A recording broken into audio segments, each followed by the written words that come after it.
ৰখি দিয়ক আমি এটা লাইন আপ কৰিব লাগিব আৰু বহু পৰি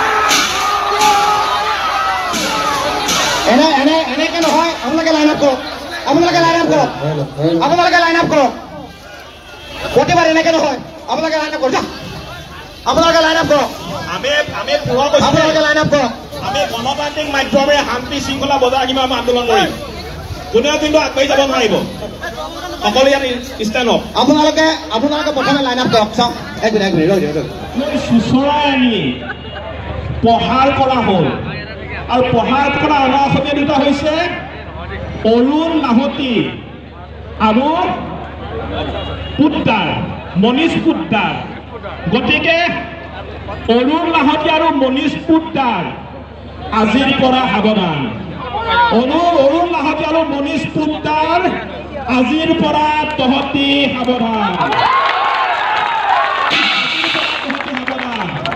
তহঁতি জেলৰ পৰা জামিন লৈ যদি ভাবিছ হাৰি যাব নোৱাৰিবি আমাৰ অসমীয়া ৰাইজৰ আদালতত এতিয়াও তহঁতৰ বিচাৰ হোৱা নাই তেতিয়াই তহঁতৰ পিঠি বহল কৰি দিয়া হ'ব আৰু দুটা মাৰোৱাৰী আছে এটা বাৰ্গী আৰু এটা অংকুশ কেবিয়া সেই দুটাই কি আমাৰ অসমীয়া ল'ৰাক জেলত ধৰা আজি কৈ দিব বিচাৰিছো যে শিৱসাগৰত এই ধৰণৰ অনা অসমীয়াৰ দাদাগিৰি আজিতা নচলিব আমি কালি শুনিবলৈ পাইছো শিৱসাগৰত বোলে মাৰোৱাৰীয়ে মাৰোৱাৰী প্ৰিমিয়াৰ লীগ পাতে ভোজপুৰীয়ে বোলে ভোজপুৰী প্ৰিমিয়াৰ লীগ পাতে আজিৰ পৰা আমি এটা কথা কৈ দিব বিচাৰিছো শিৱসাগৰত Marwari premier league Bhojpuri premier league এইবিলাক নহ'ব শিৱসাগৰত প্ৰিমিয়াৰ লীগ হ'ব লাগিব আৰু জাতি বৰ্ণ ধৰ্ম ভাষা নিৰ্বিশেষে প্ৰতিজন শিৱসাগৰবাসীয়ে এই খেলত অংশগ্ৰহণ কৰিব আমি ইতিমধ্যে কৈছো যে শিৱসাগৰত থাকিলে কোনো অনা অসমীয়াই সংগঠন কৰিব নোৱাৰিব শিৱসাগৰত থাকিলে আপোনালোকে বেৰিকেডটো আঁতৰাই দিয়ক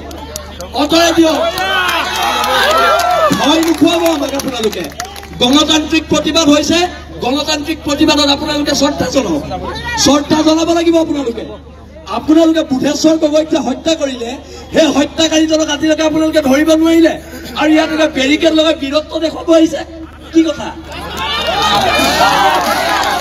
এইবিলাক যদি জেললৈ পঠিয়াই মোক পঠিয়াই দিয়ক কিন্তু খিলঞ্জীয়া মানুহে শিৱসাগৰ ৰাজপথত খোজকাঢ়িবলৈ ওলাই আহিছো অধিকাৰৰ কাৰণে ওলাই আহিছো আপোনালোকে যে আপোনালোকৰ চৰকাৰৰ মুৰব্বীবিলাকে খুব টুইট কৰে এই যে জিমি দাসক যে মাৰিলে তেতিয়া যে আমি টুইটটো নেদেখিলো কেলে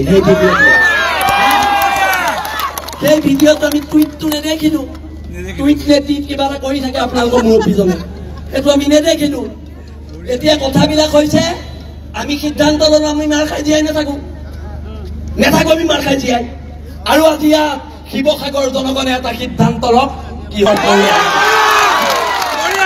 শিৱসাগৰ পৌৰসভাই আমি 30 জাতীয় জনগোষ্ঠীয় সংগঠনে পৌৰসভাক স্মাৰক দিম 7 দিনৰ ভিতৰত মাৰোৱাৰীৰ প্ৰতি নাম সলনি কৰক আমাৰ শ্বহীদৰ নামত যদি এলাহাবাদৰ নাম প্ৰয়াগৰাজ হ'ব পাৰে মাৰোৱাৰীৰ প্ৰতি নামো আমাৰ শ্বহীদৰ নামত হ'ব পাৰিব হয়নে নহয় আজিৰ পৰা এখন সংগ্ৰাম এই সংগ্ৰামখন আঁঠু কাঢ়ি কাণত ধৰি জীয়াই থকাৰ সংগ্ৰাম নহয় সেইকাৰণে আমি কওঁ হ'ব পাৰো আমি দুখীয়া আমি তহঁতৰ গোলাম নহয় আঁঠু কাঢ়ি অধিকাৰ খোজা আমাৰ নিয়ম নহয় আৰু নিয়ম নহয় সহ্য বীৰ্যৰে মহিয়ান জাতি তৰিলে দেশ মৰিলে স্বৰ্গ আকৌ কৈ দিছো অসম পুলিচক তৰিলে দেশ মৰিলে স্বৰ্গ এইবিলাক আৰু নহ'ব। বহুত হ'ল গুণ্ডামি, বহুত গুণ্ডামি হ'ল।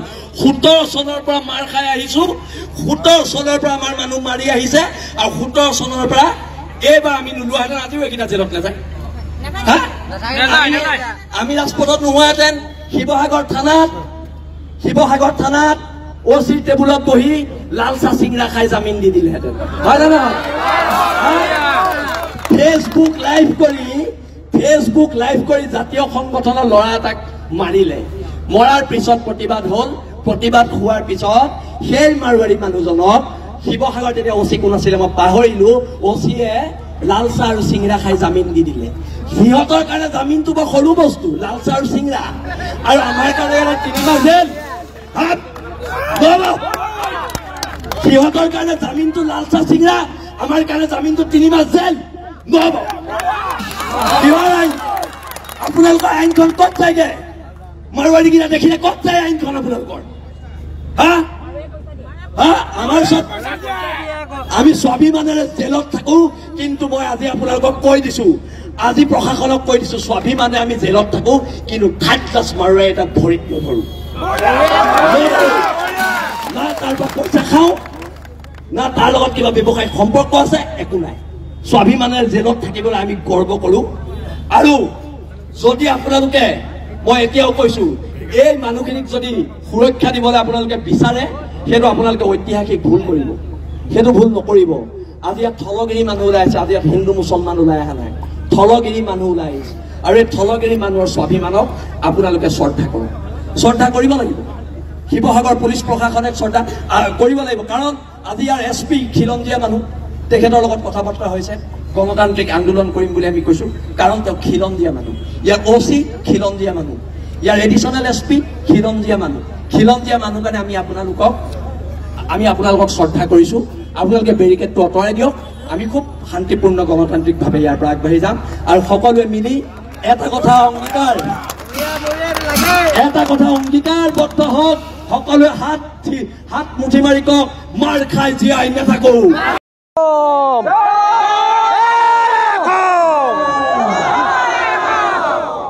এই প্ৰতিবাদ ঐক্যবদ্ধ খিলঞ্জীয়াৰ প্ৰতিবাদ, এই প্ৰতিবাদ মাৰোৱাৰী গুণ্ডাৰ বিৰুদ্ধে, বিহাৰী গুণ্ডাৰ বিৰুদ্ধে, এই প্ৰতিবাদ বেংগলী গুণ্ডাৰ বিৰুদ্ধে। শিৱসাগৰৰ ৰাজপথত আৰু অনন্তকাললৈ কোনো খিলঞ্জীয়া মানুহে মাৰ নাখায়। আৰু এটা কথা এইবাৰ আমি স্পষ্ট ৰূপত কৈ দিছোঁ, যদি আমাক পুনৰবাৰ ইয়াত কোনোবাই মাৰে আমাৰ খিলঞ্জীয়া মানুহক, এইবাৰ উল্টাই পিটা হ'ব। নো FIR, নো কেছ, ডাইৰেক্ট একশ্যন, একদম চিধা কথা। আৰু আমাৰ মানুহক, আমাৰ ছোৱালীক কোনোবাই ইয়াত অৰ্ধ উলংঘ কৰিব আৰু আমি ঘৰত সোমাই বহি থাকিম, নহ'ব এইটো কাম। আমি আছোঁ, শিৱসাগৰ খিলঞ্জীয়া মানুহ, প্ৰত্যেক মানুহ, দল সংগঠন সকলো ঐক্যবদ্ধ হৈ ওলাই আহিছে, আৰু এইটো জাতিৰ বাবে শুভ লক্ষণ। আৰু আমি জীয়া জাতি হয়, মৰে অসম জীয়ে কোন, জীয়ে অসম মৰে কোন। কিন্তু তল পৰি আৰু জীয়াই থকা নহ'ব, হ'ব পাৰোঁ দুখীয়া, আমি তহঁতৰ গোলাম নহয়, আঁঠুকাৰী অধিকাৰ খোজা আমাৰ নিয়ম নহয়, নিয়ম নহয় আৰু নিয়ম নহয়। এইবাৰ চিধা পিটন দিয়া হ'ব যদি আৰু আমাৰ গাত হাত তুলিবলৈ হয়, একদম স্পষ্ট কথা। ধন্যবাদ। জয়।